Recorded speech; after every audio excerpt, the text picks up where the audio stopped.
सफलता एक ऐसा शब्द है जिसे हर इंसान हर युग में अपनी सांसों में बसाकर जीता है। एक ऐसी मंजिल जिसे हर कोई पाना चाहता है। लेकिन क्या आपने कभी सोचा है कि क्यों कुछ लोग इतिहास बना देते हैं और क्यों करोड़ों की भीड़ गुमनामी के अंधेरे में खो जाती है? क्यों कुछ लोग अपने सपनों को हकीकत में बदल देते हैं जबकि बाकी सिर्फ सपने देखते रह जाते हैं? इसका जवाब छिपा है एक बंद ताले में। एक ऐसा ताला जो आपकी और आपकी सफलता के बीच खड़ा है, और उस ताले को खोलने के लिए चाहिए 3 चाबियां। ये कोई साधारण चाबियां नहीं है, ये वो रहस्यमयी चाबियां हैं जिन्हें आज से हजारों साल पहले एक महान गुरु ने अपने सबसे प्रिय शिष्य को सौंपा था। वो गुरु थे आचार्य चाणक्य, और वो शिष्य था एक साधारण सा बालक चंद्रगुप्त, जो आगे चलकर बना सम्राट चंद्रगुप्त मौर्य। आज मैं आपको उसी समय में वापस ले चलता हूं। कल्पना कीजिए, रात का घना अंधेरा, पाटलिपुत्र के महल दूर टिमटिमा रहे हैं और एक छोटी सी कुटिया में एक युवा के दिल में विद्रोह की आग जल रही है। वो बेचैन है, अधीर है। वो अपनी आंखों से मगध की प्रजा पर हो रहे अत्याचार को देख रहा है। वो अत्याचारी घमंडी शासक धनानंद का अंत करना चाहता है। वो युवा चंद्रगुप्त अपने गुरु के सामने खड़ा होकर कहता है, आचार्य, अब और नहीं सहा जाता। मेरा लहू खौलता है जब मैं उस अधर्मी को मगध के सिंहासन पर बैठा देखता हूं। हमारी प्रतिज्ञा का क्या हुआ? अखंड भारत के उस सपने का क्या हुआ? आप आज्ञा दीजिए, मैं अपनी तलवार से उस पापी के साम्राज्य को उजाड़ दूंगा। तब उस शांत, स्थिर और ज्ञानी गुरु ने अपनी आंखें खोली। उनकी आंखों में ना क्रोध था ना भय, थी तो बस एक असीम शांति और भविष्य को देखने की अद्भुत क्षमता। उन्होंने चंद्रगुप्त की तरफ देखा और कहा, शांत हो जाओ पुत्र, तुम्हारी आंखों में जो ये ज्वाला है यही तुम्हारी सबसे बड़ी शक्ति है। लेकिन अगर इस आग को सही दिशा ना मिली तो ये पूरे जंगल को जलाने के बजाय उस छोटी सी चिंगारी को भी बुझा देगी जो तुमने अपने भीतर जलाई है। सफलता केवल इच्छा करने से या केवल भुजाओं के बल से नहीं मिलती। अगर ऐसा होता तो दुनिया का हर बलवान व्यक्ति सम्राट होता। सफलता एक बहुत मजबूत, बहुत बड़ा और बहुत पुराना ताला है, और उस ताले को खोलने के लिए चाहिए 3 अचूक चाबियां। जब तक ये तीनों चाबियां तुम्हारे पास नहीं होंगी, तब तक धनानंद का सिंहासन तुमसे उतना ही दूर है जितना पृथ्वी से आकाश। आज मैं तुम्हें वही पहली चाबी सौंपने जा रहा हूं। ध्यान से सुनना चंद्रगुप्त, क्योंकि ये सिर्फ तुम्हारे लिए नहीं बल्कि आने वाले युगों में कलयुग के हर उस इंसान के लिए है जो अपनी जिंदगी में कुछ बड़ा करना चाहता है, जो सफल होना चाहता है। सफलता के ताले की पहली और सबसे महत्वपूर्ण चाबी है ज्ञान। जब मैं ज्ञान कहता हूं तो तुम्हारे मन में शास्त्रों का ज्ञान आता होगा, लेकिन नहीं, वो ज्ञान अधूरा है। वो ज्ञान सकाह पर है। असली ज्ञान की 3 परतें होती हैं, 3 गहरे स्तंभ होते हैं। जिसने इन 3 स्तंभों को साध लिया, समझो उसने सफलता की पहली और सबसे कठिन सीढ़ी पार कर ली। ज्ञान का पहला स्तंभ, आत्मज्ञान। ज्ञान की यात्रा बाहर की दुनिया से नहीं बल्कि तुम्हारे भीतर से शुरू होती है। दुनिया को जीतने से पहले तुम्हें स्वयं को जीतना होगा। अपनी आंखें बंद करो चंद्रगुप्त और अपने भीतर झांको। तुम्हें क्या दिखाई देता है? तुम्हें अपना साहस दिखाई देगा, अपनी निडरता दिखाई देगी, प्रजा के लिए तुम्हारा प्रेम दिखाई देगा। ये तुम्हारी शक्तियां हैं। ये वो तलवार है जिसे तुम्हें और धारदार बनाना है। लेकिन रुको, और गहराई में उतरो। तुम्हें कुछ और भी दिखेगा।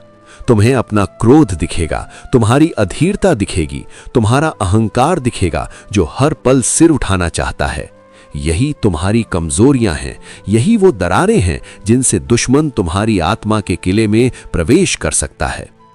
तुम्हारा क्रोध एक जंगली घोड़े की तरह है चंद्रगुप्त।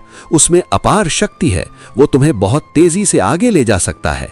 लेकिन अगर तुमने उसे साधना नहीं सीखा, अगर तुमने उसकी लगाम अपने हाथ में नहीं रखी, तो वही घोड़ा तुम्हें किसी गहरी खाई में गिरा देगा। धनानंद एक चतुर शिकारी है।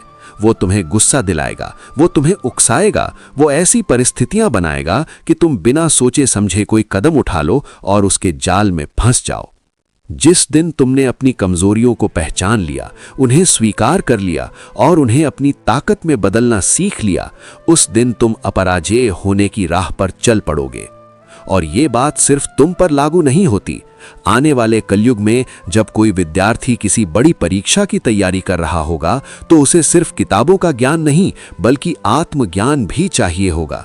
उसे जानना होगा कि उसका मन कहाँ भटकता है, कौन सा विषय उसकी कमजोरी है, आलस्य कब उस पर हावी होता है।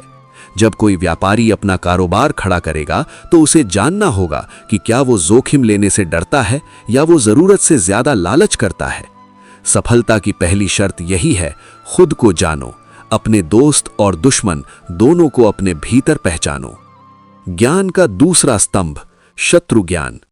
जब तुम खुद को जान लेते हो तब दूसरा कदम आता है अपने शत्रु को जानने का। और याद रखना, अपने शत्रु को कभी भी कमजोर या मूर्ख समझने की भूल मत करना। अगर वो मूर्ख होता तो वो इतने बड़े साम्राज्य का शासक नहीं होता। धनानंद को देखो, उसकी शक्ति क्या है? उसकी अथाह धन संपत्ति जो कुबेर के खजाने को भी मात देती है, उसकी लाखों की विशाल सेना, उसके गुप्तचरों का जाल जो राज्य के कोने कोने में फैला है, ये उसकी शक्ति है। और हमें उसकी शक्ति से सीधे नहीं टकराना है। जो सीधे तूफान से टकराता है वो जड़ से उखड़ जाता है। हमें उसकी कमजोरी पर वार करना है। उसकी कमजोरी क्या है? उसका अहंकार जो उसकी बुद्धि पर पर्दा डाल चुका है, उसकी विलासिता जिसने उसे प्रजा के दुख दर्द से अंधा कर दिया है, उसकी क्रूरता जिसके कारण उसके अपने मंत्री और सेनापति भी मन ही मन उससे घृणा करते हैं।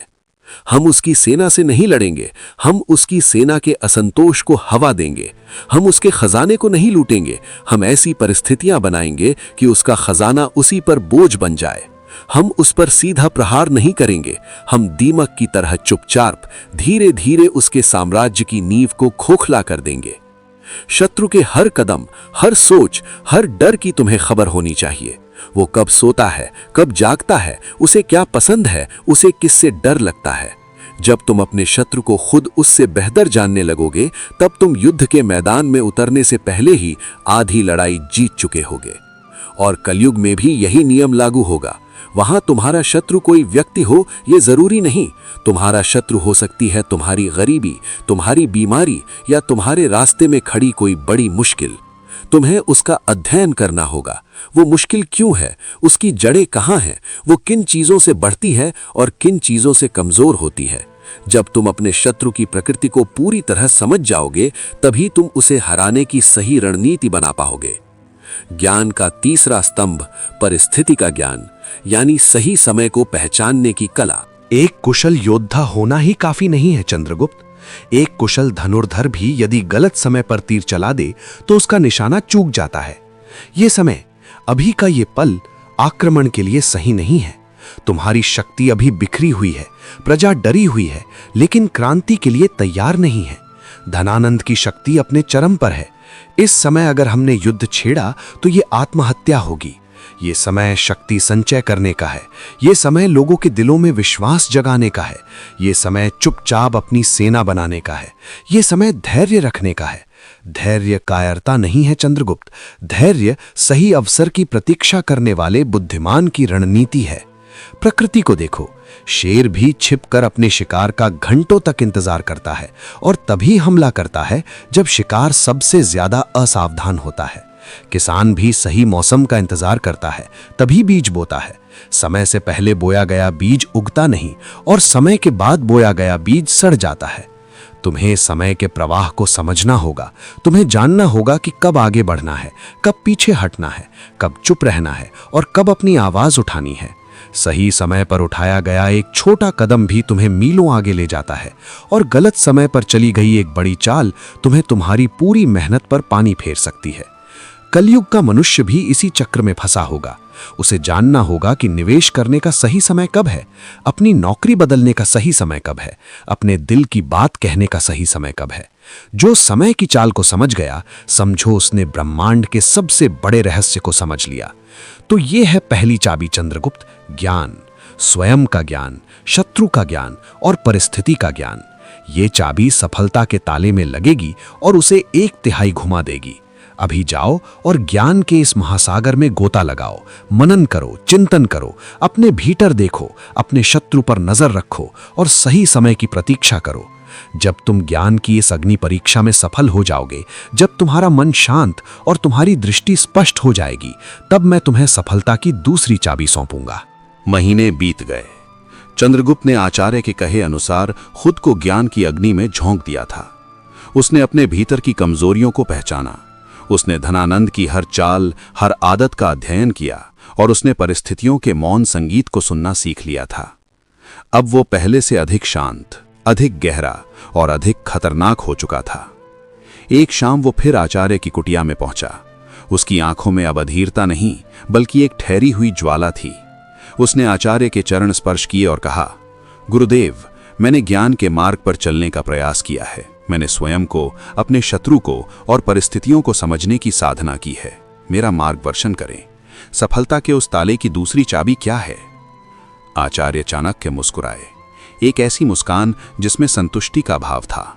उन्होंने कहा, उठो चंद्रगुप्त, तुम्हारी आंखों की स्थिरता बता रही है कि तुमने पहला पाठ सीख लिया है। तुमने ज्ञान का कवच धारण कर लिया है, लेकिन कवच पहनकर युद्ध नहीं जीता जाता।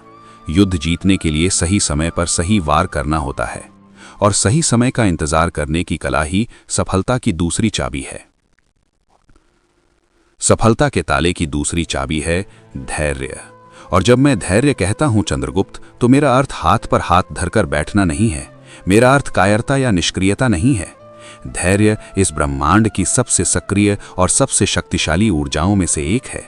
जिसने धैर्य को साध लिया, उसने समय को साध लिया, और जिसने समय को साध लिया, उसे संसार की कोई शक्ति पराजित नहीं कर सकती। धैर्य के भी 3 रूप हैं। इन तीनों रूपों को अपने जीवन में उतार लो और सफलता का ताला 2/3 खुल जाएगा। धैर्य का पहला रूप, धैर्य प्रतीक्षा नहीं, तैयारी है। आम इंसान सोचता है कि धैर्य का मतलब है इंतजार करना, लेकिन एक विजेता जानता है कि धैर्य का असली मतलब है तैयारी करना। जब शेर अपने शिकार के लिए घंटों घात लगाकर बैठा होता है, तो वो सिर्फ इंतजार नहीं कर रहा होता, वो अपनी हर मांसपेशी को तैयार कर रहा होता है। वो हवा के रुख को भांप रहा होता है। वो शिकार के हर कदम पर अपनी नजर गड़ाए रखता है, ताकि जब हमला करने का सही पल आए तो उसमें चूक की कोई गुंजाइश न हो।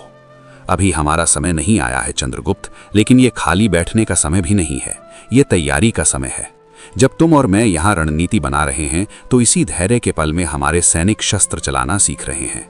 इसी धैर्य के पल में हमारे गुप्तचर मगध के असंतुष्ट मंत्रियों से संपर्क साध रहे हैं। इसी धैर्य के पल में हम उस विषकन्या को तैयार कर रहे हैं जो धनानंद के अंत का कारण बनेगी। हर वो पल जो तुम इंतजार में बिता रहे हो, अगर उस पल में तुमने खुद को आने वाले कल के लिए मजबूत नहीं बनाया, तो तुम्हारा इंतजार व्यर्थ है। और यही सत्य कलयुग के हर इंसान पर लागू होगा। जब एक विद्यार्थी सालों तक किसी परीक्षा की तैयारी करता है, तो वो धैर्य की साधना कर रहा होता है। वो हर दिन हर घंटे ज्ञान अर्जित करके खुद को तैयार कर रहा होता है। जब एक व्यापारी अपने कारोबार को शून्य से शुरू करता है और मुनाफे के लिए सालों तक मेहनत करता है, तो वो धैर्य की तैयारी कर रहा होता है। वो हर दिन अपने व्यापार की नींव को मजबूत कर रहा होता है। याद रखना, अवसर जब दरवाजा खटखटाता है, तो वो उनके लिए नहीं रुकता जो तैयार नहीं है। धैर्य का अर्थ है अवसर आने से पहले ही अपनी तलवार को धार देकर तैयार रखना। धैर्य का दूसरा रूप, धैर्य भावनाओं पर नियंत्रण है। चंद्रगुप्त, तुम्हारा सबसे बड़ा शत्रु धनानंद नहीं, तुम्हारा क्रोध है। तुम्हारी सबसे बड़ी कमजोरी तुम्हारी हार नहीं, तुम्हारी हताशा है। धैर्य का दूसरा और सबसे कठिन रूप है अपनी भावनाओं के बवंडर पर नियंत्रण पाना। जब परिस्थितियां तुम्हारे विरुद्ध हो, जब हर तरफ से निराशा घेर ले, जब तुम्हारी अपनी ही सेना का मनोबल टूटने लगे, तब एक राजा का धैर्य ही उसकी प्रजा और उसकी सेना का संबल बनता है। जो इंसान क्रोध में निर्णय लेता है, वो अपने ही पैरों पर कुल्हाड़ी मारता है। जो हताशा में उम्मीद छोड़ देता है, वो जीती हुई बाजी भी हार जाता है। धैर्य एक शांत झील की तरह है। जब तक वो शांत है, तुम उसमें अपना प्रतिबिंब, अपनी सच्चाई देख सकते हो। लेकिन जैसे ही भावनाओं का एक पत्थर उस झील में गिरता है, लहरें उठती हैं और सब कुछ धुंधला हो जाता है। तुम सही और गलत का भेद नहीं कर पाते। धनानंद चाहेगा कि तुम क्रोधित हो, वो तुम्हें अपमानित करेगा, वो तुम्हारी प्रजा पर अत्याचार करेगा, सिर्फ इसलिए ताकि तुम धैर्य खो दो और कोई ऐसी गलती कर बैठो जो उसके लिए फायदेमंद हो। तुम्हें चट्टान बनना होगा चंद्रगुप्त, एक ऐसी चट्टान जिससे सागर की लहरें 1000 बार टकराएं लेकिन उसे हिला ना सकें। अपने मन को इतना साध लो कि प्रशंसा तुम्हें अहंकारी ना बना सके और अपमान तुम्हें क्रोधित ना कर सके। कलयुग में भी मनुष्य भावनाओं के इसी जाल में फंसा होगा। उसे तुरंत सफलता चाहिए होगी, एक रात में अमीर बनना होगा। जब उसे वो नहीं मिलेगा तो वो हताश हो जाएगा, अवसाद में चला जाएगा। दूसरे की सफलता देखकर उसके मन में ईर्ष्या की आग जलेगी। धैर्य ही वो शक्ति होगी जो उसे इन विनाशकारी भावनाओं से बचाएगी। धैर्य उसे सिखाएगा कि असफलता अंत नहीं बल्कि सीखने की प्रक्रिया का एक हिस्सा है। धैर्य उसे सिखाएगा कि दूसरों से ईर्ष्या करने की बजाय खुद को बेहतर बनाने में ऊर्जा लगाओ। धैर्य का तीसरा रूप, धैर्य प्रकृति का नियम है। आंखें खोलो और अपने चारों ओर देखो चंद्रगुप्त। ये पूरी प्रकृति धैर्य का सबसे बड़ा उदाहरण है। एक नन्हा सा बीज धरती में पड़ता है, क्या वो अगले ही दिन एक विशाल वृक्ष बन जाता है? नहीं, वो धैर्य रखता है। वो महीनों तक अंधकार में रहता है, खुद को पोषित करता है और फिर धीरे धीरे अंकुरित होता है। उसे धूप, आंधी, तूफान सब कुछ सहना पड़ता है, तब जाकर सालों बाद वो एक विशाल फलदार वृक्ष बनता है जिसकी छांव में हजारों लोग बैठते हैं। एक नदी जब पहाड़ से निकलती है तो क्या वो एक ही दिन में सागर तक पहुंच जाती है? नहीं, वो हजारों मीलों का सफर तय करती है। उसके रास्ते में चट्टानें आती हैं, वो उनसे लड़ती नहीं, वो धैर्य से अपना रास्ता बदल लेती है। वो सालों तक, सदियों तक एक ही चट्टान से टकराती रहती है और धीरे धीरे उसे भी काटकर आगे बढ़ जाती है। प्रकृति में कुछ भी जल्दी नहीं होता, फिर भी सब कुछ समय पर होता है। और तुम एक साम्राज्य का निर्माण करने चले हो, एक ऐसा साम्राज्य जो सदियों तक याद रखा जाएगा। क्या ये एक रात में हो सकता है? नहीं, इसमें समय लगेगा चंद्रगुप्त। इसमें पीढ़ियों का बलिदान लग सकता है। तुम्हें धैर्य रखना होगा। तुम्हें प्रकृति के इस नियम को स्वीकार करना होगा कि महान चीजों के निर्माण में समय लगता है। कलयुग का इंसान इस सबसे बड़े सत्य को भूल जाएगा। उसे इंस्टेंट सब कुछ चाहिए होगा। Instant noodles, instant coffee, instant सफलता। और इसी जल्दबाजी में वो जो कुछ भी बनाएगा वो कमजोर होगा, वो क्षणभंगुर होगा। जो इमारतें सालों में बनती हैं वो सदियों तक खड़ी रहती हैं, और जो कुछ दिनों में बनती हैं वो पहले ही झटके में ढह जाती हैं। तो ये है सफलता की दूसरी चाबी चंद्रगुप्त, धैर्य। तैयारी का धैर्य, भावनाओं पर नियंत्रण का धैर्य और प्रकृति के नियम को स्वीकार करने का धैर्य। ज्ञान की चाबी ने ताले को 1/3 घुमा दिया था। अब धैर्य की ये दूसरी चाबी उस ताले को और घुमाएगी। अब तुम सफलता के और करीब हो। जाओ और धैर्य की इस कला को अपनी आत्मा में उतर जाने दो। जब इंतजार की घड़ियां तुम्हें बेचैन करें तो तैयारी में जुट जाना। जब अपमान का घूंट पीना पड़े तो शांत रहना। और जब मंजिल दूर लगे तो उस बीज को याद करना जो एक दिन विशाल वृक्ष बनने का सपना लिए धरती के अंधकार में भी धैर्य नहीं खोता। जब तुम धैर्य की इस परीक्षा में उत्तीर्ण हो जाओगे तब मैं तुम्हें अंतिम और तीसरी चाबी सौंपूंगा जो सफलता के इस ताले को हमेशा के लिए खोल देगी। वर्ष बीत चुके थे। चंद्रगुप्त अब वो अधीर और गुस्सैल युवक नहीं रहा था। ज्ञान ने उसकी दृष्टि को और धैर्य ने उसके मन को साध लिया था। वो अब एक चट्टान की तरह स्थिर था जिसमें एक ज्वालामुखी की ऊर्जा दबी हुई थी जो सही समय पर फूटने की प्रतीक्षा कर रही थी। वो एक बार फिर चाणक्य की कुटिया में पहुंचे, लेकिन इस बार उनके कदमों में प्रश्न नहीं बल्कि एक गहरी शांति थी। उन्होंने आचार्य को प्रणाम किया। आचार्य ने आंखें खोलीं और चंद्रगुप्त को देखा। आज उनके शिष्य की आंखों में भविष्य के सम्राट का तेज चमक रहा था। चाणक्य बोले, चंद्रगुप्त, आज तुम्हारे मुख पर जो तेज है वो ज्ञान का प्रकाश है। तुम्हारे हृदय में जो शांति है वो धैर्य की शक्ति है। तुमने 2 सबसे कठिन परीक्षाओं को पार कर लिया है। तुमने सफलता के ताले को लगभग खोल ही दिया है, बस एक अंतिम घुमाव बाकी है। ज्ञान तुम्हें बताता है कि क्या करना है, धैर्य तुम्हें बताता है कि कब करना है, लेकिन अगर तुमने वो काम किया ही नहीं तो तुम्हारा सारा ज्ञान और सारा धैर्य व्यर्थ है।